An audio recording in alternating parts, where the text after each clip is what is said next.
In a world where reputation travels faster than truth, sometimes all it takes is a designer logo, a confident walk, and the right nickname to turn an ordinary man into a feared street legend.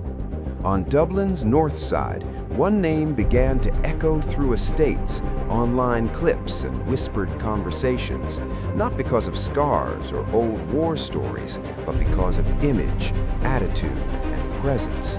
They called him Mr. Flashy, and to many watching from the outside, he looked like the future of Irish gangland culture, young, bold, unapologetically visible.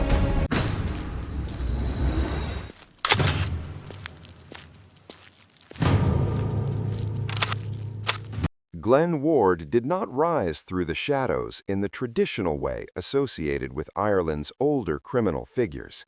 He belonged to a different era, one shaped by social media, fast money, and the power of appearance.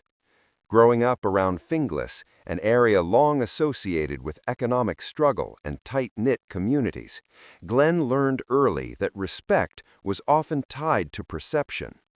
He watched how confidence could command attention, how style could project authority, and how fear could be manufactured as much through image as through action.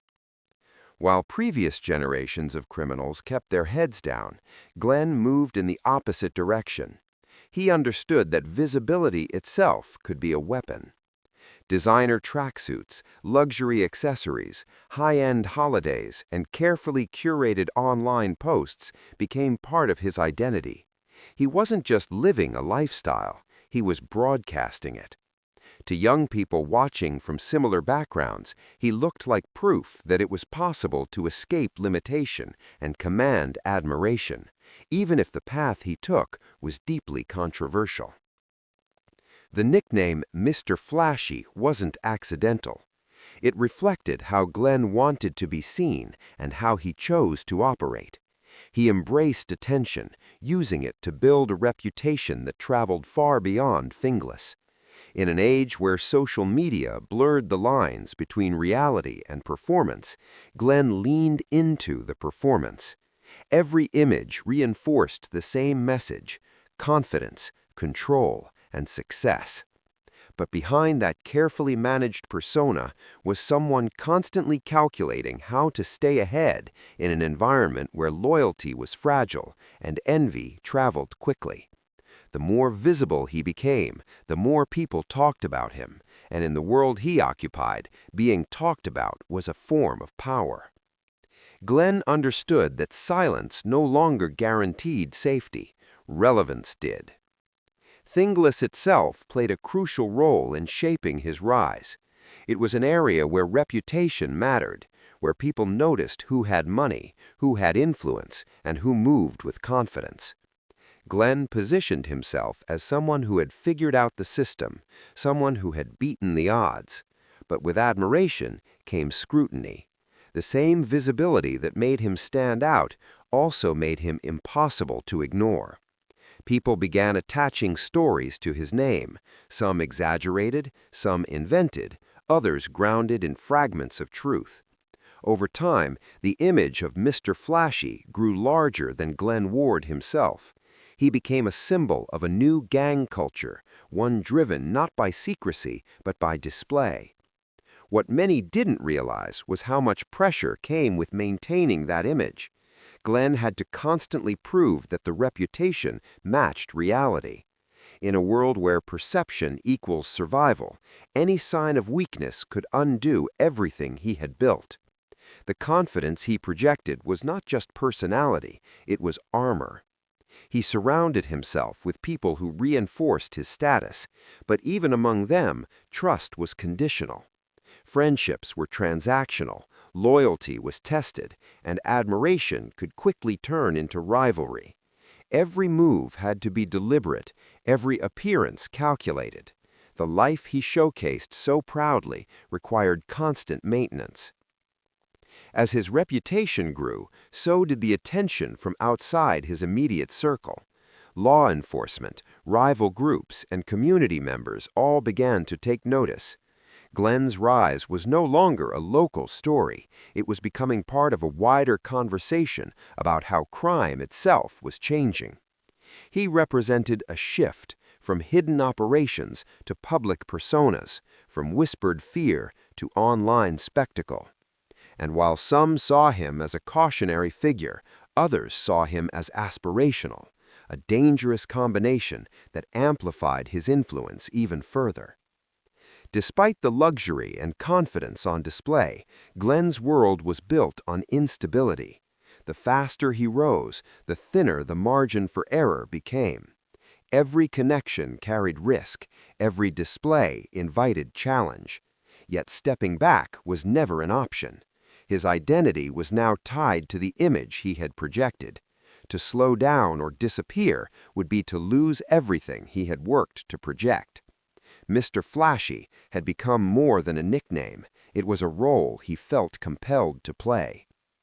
In the end, Glenn Ward's early rise was not just about money or status. It was about visibility, identity, and the belief that image could shape reality. He mastered the art of appearing untouchable in a world where nothing truly is. And while many only saw the surface, the clothes, the confidence, the lifestyle, the foundations beneath were already under strain.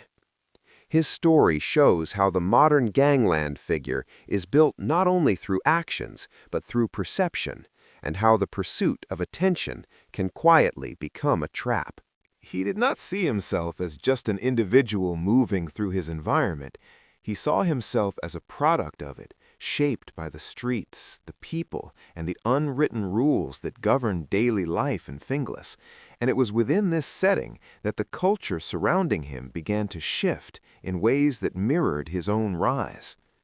Finglas had long carried a reputation, but the version Glenn Ward grew up in was changing, influenced by global trends, online platforms, and a younger generation that valued visibility as much as influence. The estates were no longer isolated pockets of local identity. They were connected to a wider world where status could be displayed instantly and judged by strangers far beyond Dublin's north side. Glenn understood this shift intuitively. He saw how quickly images traveled, how clips were shared, how names gained weight through repetition rather than history. In this new environment, reputation was no longer earned quietly over years, but constructed loudly in moments. And Glenn positioned himself at the center of that transformation. Where older figures relied on secrecy and tight circles, the new gang culture in Finglas revolved around presence. Being seen mattered. Being talked about mattered. Glenn embraced this openly, moving through the area with a confidence that suggested he belonged at the top of the hierarchy even before others fully accepted it. He understood that intimidation no longer required silence. Sometimes it required spectacle. The clothes, the accessories, the visible spending were signals, not just of wealth, but of reach. They told a story to anyone watching that he was connected, protected, and untouchable. For younger people growing up around him, this image was powerful. It blurred the line between admiration and fear, turning Glenn into both a role model and a warning at the same time. Social media amplified everything. Finglas became a stage where moments were captured, shared, and interpreted instantly. Glenn's lifestyle clips, photos, and appearances fed into a larger narrative that went beyond his immediate surroundings. He became part of an online identity that extended his influence without him ever having to be physically present. This digital layer added a new dimension to gang culture, where conflicts, rivalries, and status were no longer confined to street corners, but played out in comments, reposts, and silent observations. Glenn thrived in this environment because he understood how to control the narrative. He knew when to show himself, when to disappear briefly, and when to re-emerge in a way that reminded everyone he was still relevant. But this visibility came at a cost. Finglas, for all its tight-knit familiarity, is a place where people notice everything. Who you're with, what you're wearing, where you're going, nothing stays unnoticed for long. As Glenn's image grew larger, so did the number of eyes on him. Friends, rivals, neighbors, and authorities all began paying closer attention. The culture he helped shape demanded constant reinforcement. Respect could not be assumed, it had to be proven repeatedly. Every appearance became a performance, every decision a statement. In this environment, there was little room for mistakes, because even small missteps could be magnified into signs of weakness. The shift in Finglas's gang culture also changed how loyalty worked. Relationships became more fluid, less rooted in long-term trust, and more in immediate benefit. Alliances formed quickly and dissolved just as fast. Glenn navigated this landscape by surrounding himself with people who reinforced his image, but even within those circles, the bonds were fragile. In a culture driven by visibility, everyone wanted to be seen beside power, but few were willing to stand by it when pressure arrived.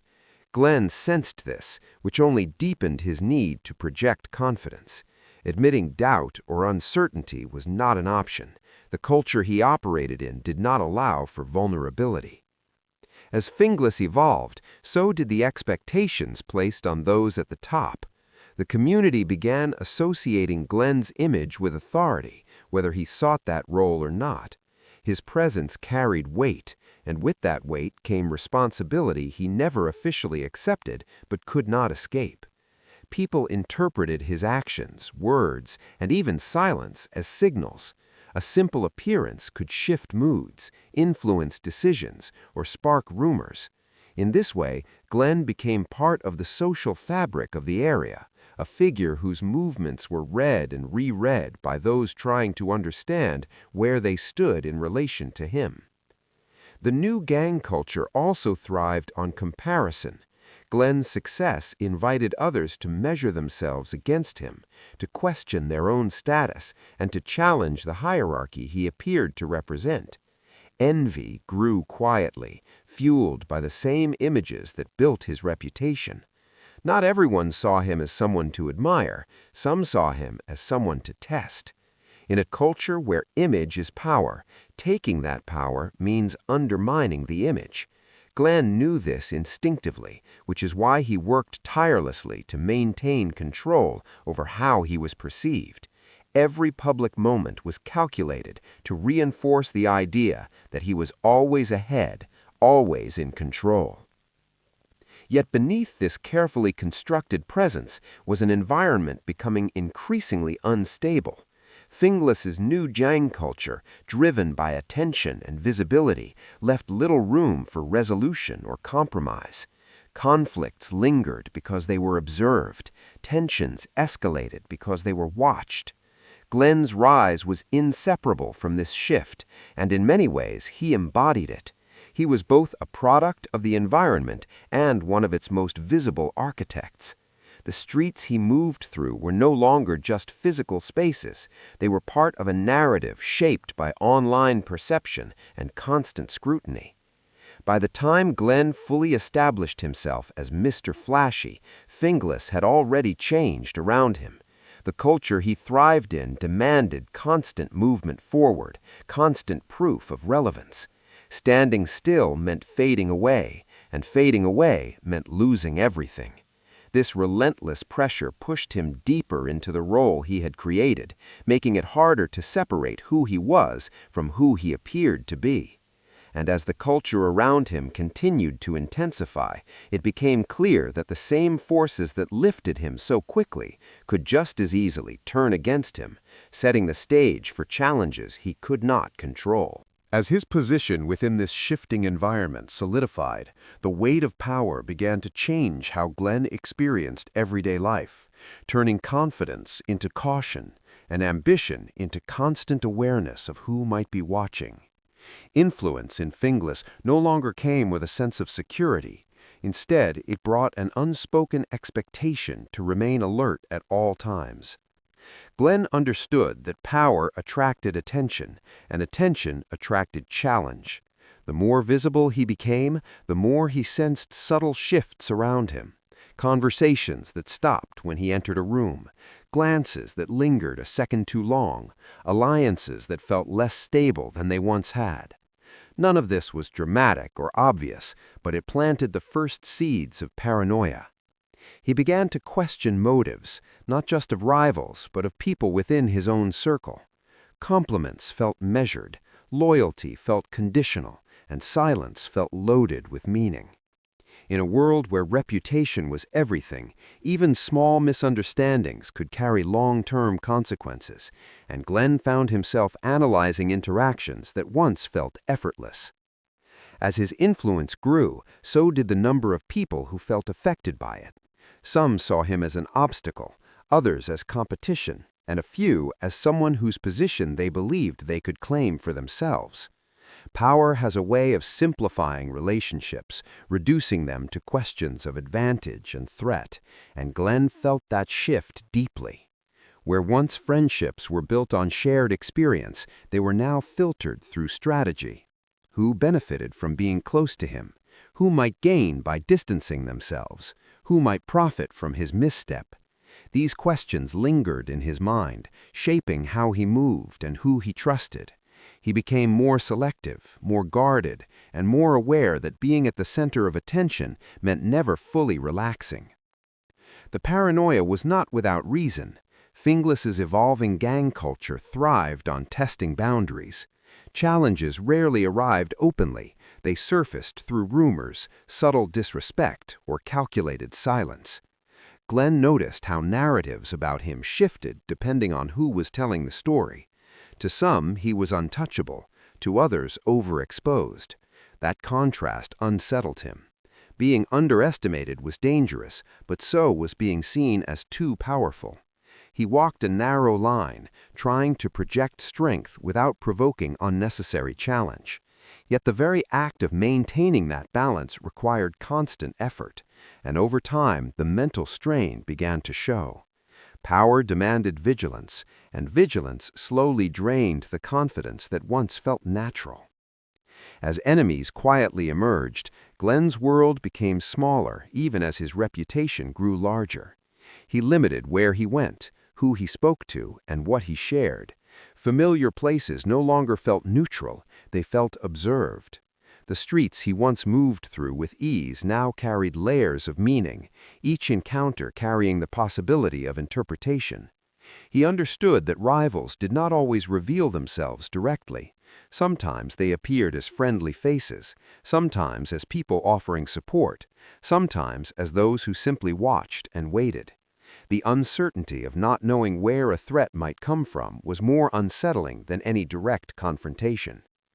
This constant awareness altered Glenn's behavior in subtle ways. He became more controlled in public, less spontaneous, more deliberate with his words. Every gesture was calculated to reinforce authority without exposing vulnerability. Yet this calculation also fed the paranoia. The more he tried to manage perception, the more he feared losing control of it. In a culture driven by image, rumors could travel faster than facts, and Glenn knew that once a narrative took hold, correcting it was nearly impossible. Enemies did not need to act openly, they only needed to let doubt spread. Power also changed how Glenn viewed loyalty. He no longer assumed it was permanent. Instead, he saw it as something that required constant reinforcement. People stayed close as long as it benefited them, and he was acutely aware of that reality. This awareness did not make him weaker, it made him cautious. But caution, when sustained for too long, can isolate even the most confident individuals. Glenn began to feel the distance between himself and those around him, a quiet separation created not by conflict, but by mistrust. He still commanded attention, but fewer people truly understood him. As rivalries simmered beneath the surface, Glenn felt the pressure of expectation from all sides. Supporters expected him to remain dominant, critics expected him to slip, and observers waited to see which narrative would win. This constant scrutiny intensified the paranoia. He questioned whether moments of calm were genuine or temporary, whether silence meant peace or preparation. In Finglas's new gang culture, stillness often signaled tension rather than stability. Glenn sensed that dynamic and responded by doubling down on control, reinforcing his image, and reminding others of his presence without ever directly addressing the unease he felt. Yet the very act of maintaining that balance required constant effort, and over time the mental strain began to show. Power demanded vigilance, and vigilance slowly drained the confidence that once felt natural. As enemies quietly emerged, Glenn's world became smaller even as his reputation grew larger. He limited where he went, who he spoke to, and what he shared. Familiar places no longer felt neutral, they felt observed. The streets he once moved through with ease now carried layers of meaning, each encounter carrying the possibility of interpretation. He understood that rivals did not always reveal themselves directly. Sometimes they appeared as friendly faces, sometimes as people offering support, sometimes as those who simply watched and waited. The uncertainty of not knowing where a threat might come from was more unsettling than any direct confrontation. This constant awareness altered Glenn's behavior in subtle ways. He became more controlled in public, less spontaneous, more deliberate with his words. Every gesture was calculated to reinforce authority without exposing vulnerability. Yet this calculation also fed the paranoia. The more he tried to manage perception, the more he feared losing control of it. In a culture driven by image, rumors could travel faster than facts, and Glenn knew that once a narrative took hold, correcting it was nearly impossible. Enemies did not need to act openly, they only needed to let doubt spread. Power also changed how Glenn viewed loyalty. He no longer assumed it was permanent. Instead, he saw it as something that required constant reinforcement. People stayed close as long as it benefited them, and he was acutely aware of that reality. This awareness did not make him weaker, it made him cautious. But caution, when sustained for too long, can isolate even the most confident individuals. Glenn began to feel the distance between himself and those around him, a quiet separation created not by conflict, but by mistrust. He still commanded attention, but fewer people truly understood him. As rivalries simmered beneath the surface, Glenn felt the pressure of expectation from all sides.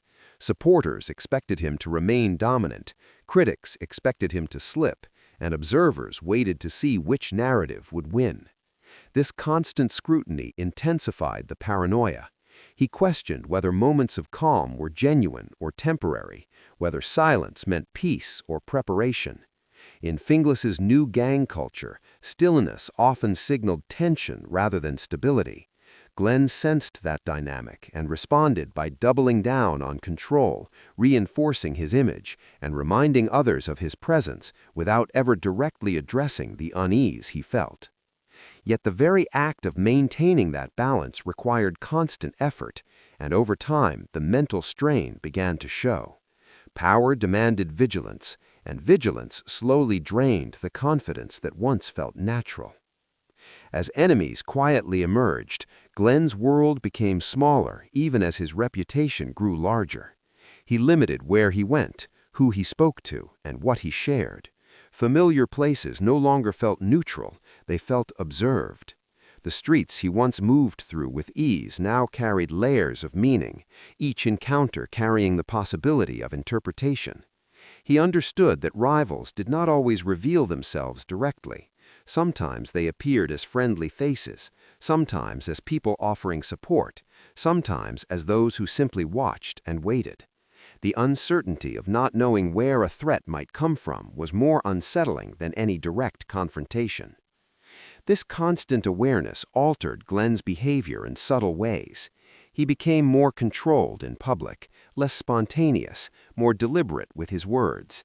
Every gesture was calculated to reinforce authority without exposing vulnerability.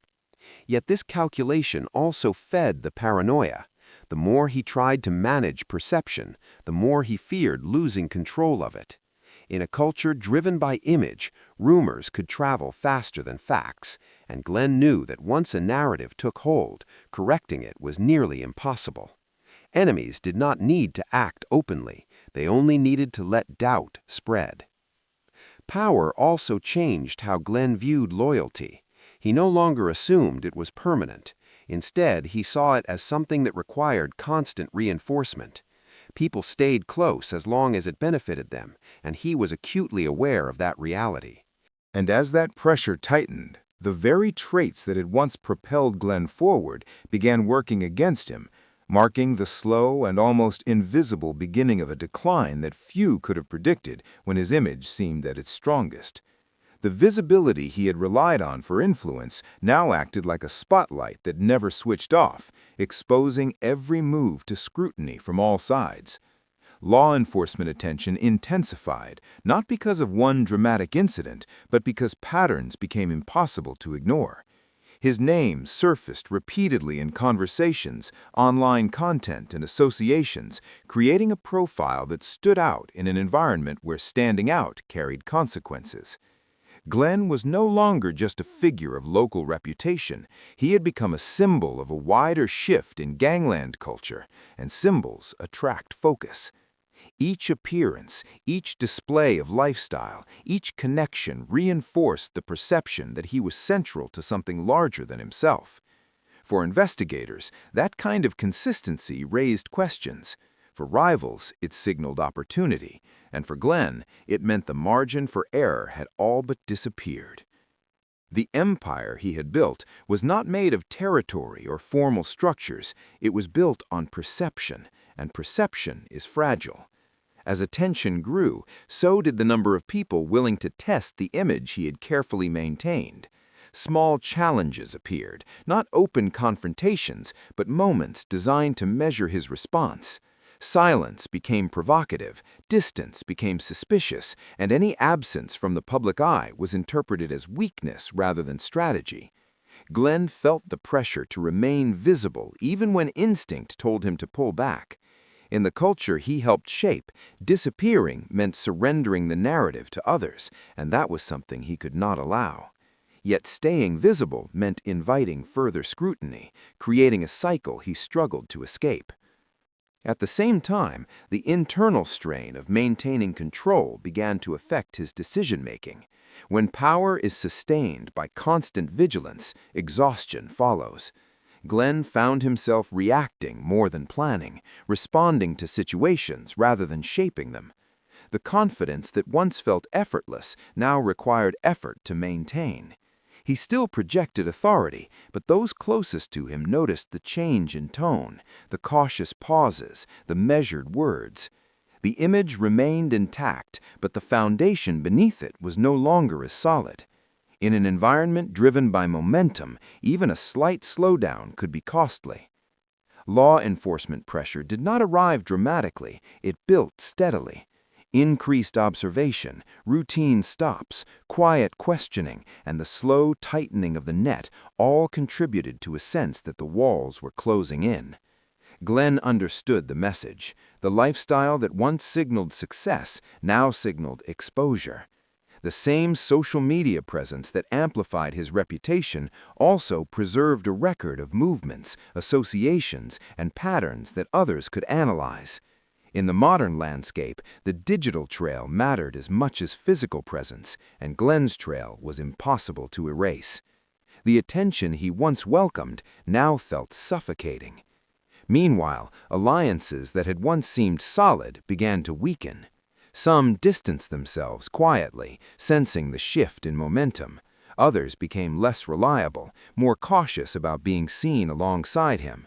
Loyalty, already fragile, thinned further under pressure. Glenn noticed who stopped answering calls, who became vague, who suddenly had reasons to keep their distance. This erosion was subtle but deeply unsettling. Power had once drawn people in, now it made them hesitant. And in a culture where strength is measured by the confidence of those around you, that hesitation spoke volumes. The fall of Mr. Flashy was not marked by one defining moment, but a series of losses that unfolded gradually. loss of control over his narrative, loss of certainty about those around him, loss of the freedom to move without being watched. Each loss chipped away at the empire he had built on image. He attempted to adapt, to recalibrate, to find a way to remain relevant without drawing further attention, but the balance he once mastered had shifted beyond his reach. The environment had changed, and so had the rules. The very culture he helped popularize now worked against him, favoring constant novelty over sustained dominance. As scrutiny increased, Glenn's image began to fracture in the public eye. Where once he was seen as untouchable, now he was seen as exposed. The confidence remained on the surface, but beneath it lay the reality that his position was no longer secure. Observers began to speak about him differently, using past-tense language without realizing it, speculating rather than admiring. In a world driven by perception, that shift was significant. Reputation does not disappear overnight. It fades as attention moves elsewhere. And as new figures emerged, eager to claim space in the spotlight, Glenn's dominance felt less inevitable. The fall, when it came, was less about spectacle and more about inevitability. The systems that once allowed him to thrive, visibility, attention, and image, had turned into liabilities. Law enforcement actions and mounting pressure stripped away the illusion of control, revealing how dependent his power had been on remaining unseen by the wrong people for just long enough. When that condition failed, everything built on it began to unravel. Glenn found himself confronting a reality where influence could no longer protect him from consequence, where the narrative he shaped no longer belonged solely to him. By the time the extent of his decline became clear, the story of Mr. Flashy had already shifted from rise to cautionary tale. What once symbolized a new era of gangland identity now illustrated its risks. The fast ascent, the relentless visibility, the dependence on image over substance, all of it contributed to a fall that felt almost written into the path he chose.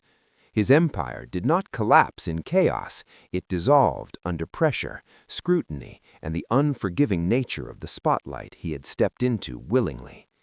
And in that moment, the lesson of his story became unavoidable. The same attention that builds power can also dismantle it. The same image that commands respect can invite challenge. Glenn Ward's fall was not just the end of a personal journey, it was the exposure of a system where success is loud, fragile, and temporary. As his influence faded, Finglas moved on, the spotlight shifting to new names, new faces, and new stories, leaving behind the quiet understanding that in a world ruled by visibility, the fall often comes faster than anyone expects. As the spotlight moved on and new names began circulating through the streets and online spaces, what remained of Glenn Ward's story was not the image he had worked so hard to project, but the lesson it left behind for those watching closely.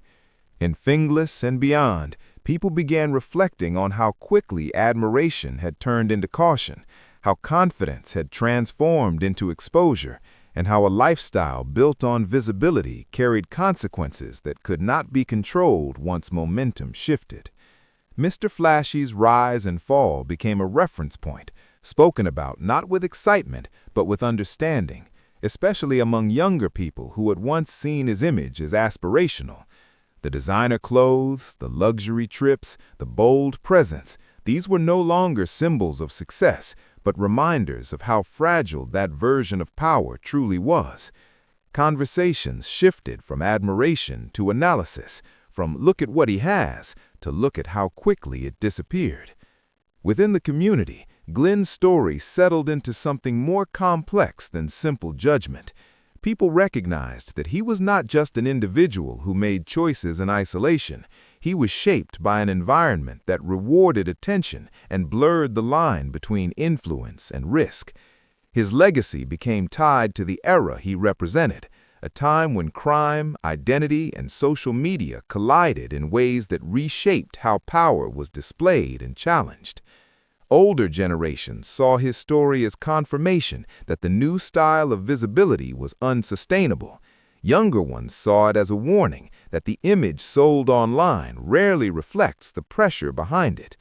In that sense, Glenn became an unintentional teacher, his experience offering lessons he never set out to give. Law enforcement and community leaders also drew conclusions from the aftermath. His case highlighted how modern gang culture no longer operates quietly, how digital footprints can be just as revealing as physical movements, and how public image can accelerate both rise and downfall. The attention he once commanded became evidence of how visibility attracts scrutiny from every direction. The systems around him adapted, learning how to respond to a culture that thrived on display rather than discretion. And as those systems adapted, the space for figures like Mr. Flashy to operate freely grew smaller. For those who had stood close to Glenn at different points, his fall brought mixed emotions. Some felt relief, others regret, and many simply moved on, understanding that proximity to power built on image was always temporary. Relationships that once felt essential faded quickly, reinforcing the reality that loyalty in such environments often lasts only as long as momentum does. Glenn's isolation in the final phase of his influence became one of the most telling aspects of his story. It showed how quickly the crowd disappears when the spotlight dims, leaving behind only the consequences and the silence that follows. In the wider narrative of Irish true crime, Mr. Flashy's story occupies a unique place. It does not center on old rivalries or traditional hierarchies, but on a modern experiment with visibility as power. His journey illustrated how the pursuit of status through image can override caution, and how the need to be seen can become a trap rather than a shield. Unlike figures of the past whose names lingered in whispers, Glenn's name lived loudly for a short time before fading into cautionary memory. That contrast alone speaks volumes about the era he represented. What ultimately defines Glenn Ward's legacy is not the lifestyle he showcased, but the conversation his story continues to spark. It raises questions about identity, influence, and the cost of building self-worth around external validation. It challenges the idea that respect gained through fear or display is sustainable, and it reminds viewers that environments shaped by attention reward speed but punish longevity. Glenn rose quickly because he understood the moment, but he fell because moments change faster than individuals can adapt. As Finglas continues to evolve, his story remains part of its recent history, a chapter that reflects both ambition and consequence. New faces will emerge, new names will circulate, and the culture will continue to shift, but the lessons remain. Power built on image demands constant maintenance, visibility invites challenge, and the line between control and exposure is thinner than it appears. Glenn Ward, known to many as Mr. Flashy, became a symbol of that reality, not because he intended to, but because his journey captured the truth of a system that builds people up quickly and lets them fall just as fast. In the end, his rise and fall serve as a reminder that behind every carefully curated image is a human story shaped by pressure, choice, and environment. The streets remember those lessons long after the spotlight moves on, and for those paying attention, the legacy of Mr. Flashy is not about glamour or notoriety, but about understanding how easily the pursuit of status can turn into its own undoing. If you want more real stories from Ireland's underworld, subscribe and turn on notifications so you don't miss the next case.